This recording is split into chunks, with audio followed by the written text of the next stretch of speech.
Well, Big Thinny Sleep Tano here, the internet's busiest music nerd, and it's time for a review of this new Destroy Lonely project, Love Lasts Forever. Yep, rapper, singer, Destroy Lonely.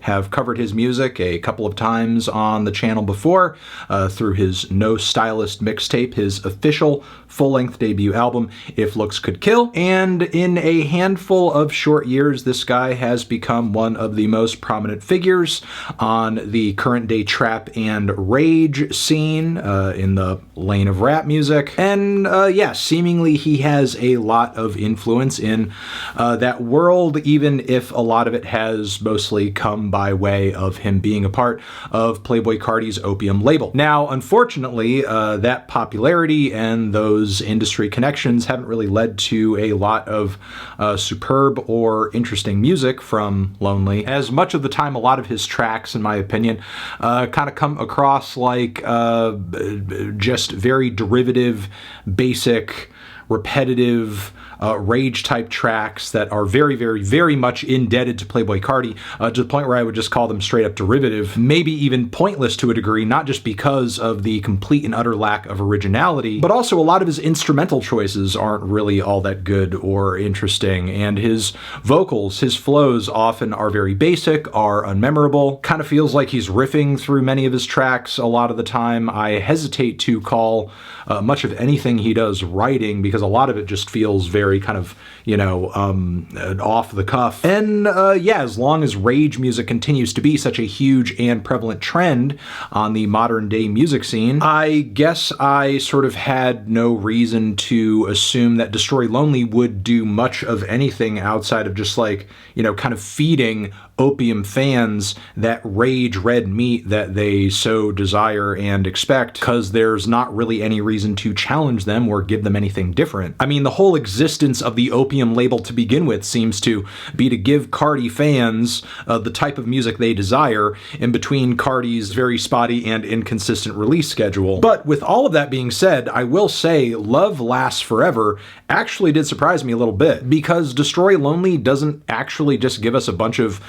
very predictable, synthy, cycling, distorted, compressed to all hell rage type tracks on this record. He actually gives us some songs that have kind of a spacey, psychedelic trap vibe to them that are actually kind of dynamic, are listenable, seem pretty well produced, at least in terms of the clarity of these songs, the clarity of the recording. Like, there's actually, like, you know, an ability for me as a listener to sort of separate all the various sounds going on, and it just doesn't sound like a distorted pile of crap. So overall, I'll say that it's really cool that Destroy Lonely is changing things up, doing something different, at least by OPIUM label standards. I don't think a record like this specifically is something that his fans necessarily would have expected. However, with that being said, I feel like an album in this style just pretty much exposes how many artistic and creative shortcomings Destroy Lonely has in his songwriting process, if you want to call it that. Because, yeah, that lack of originality is even more glaring when you take into account that now, aesthetically,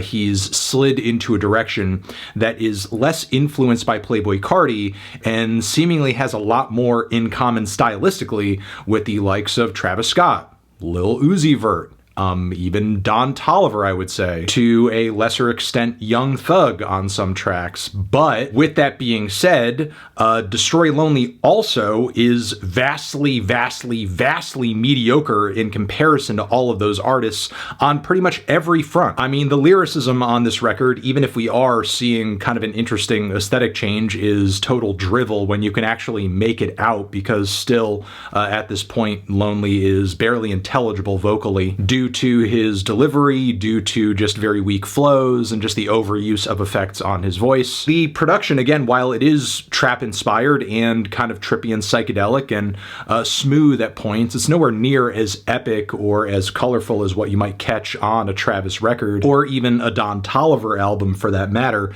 And diving further into it, while it is clear that he does pull a lot of influence on this LP from Young Thug and Lil Uzi Vert, again, who actually actually features on this album at one point, he doesn't really bring anything to the table vocally that puts him on a level of intrigue that would match those artists in any way. His inflections are pretty one-dimensional and basic. I really would still at this point, after having reviewed a few of his projects, struggle to pull him vocally out of a lineup. He doesn't have nearly as much range or personality as Uzi or Thugger 2. So while in the grander scheme of things, I will say I do feel like this record is an improvement on Destroy Lonely's last album, because comparatively, it is more listenable. I definitely don't feel like disgustingly high levels of ear fatigue halfway into the project that just make me want to desperately shut it off. By that same token, there still is a complete and utter lack of anything interesting going on in terms of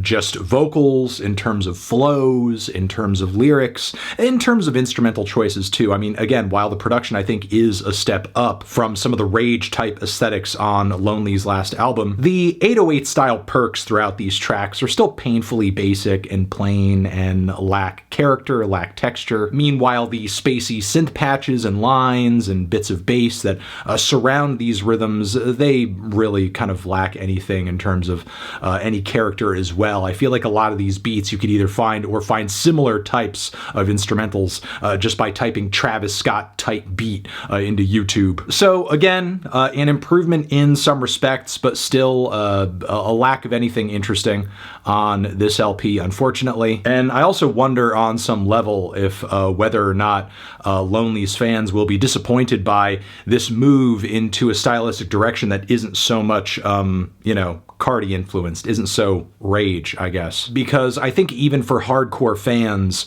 the lack of anything interesting going on as Lonely moves into a territory, moves into a sound that he hasn't necessarily defined himself by, because again, this is something new.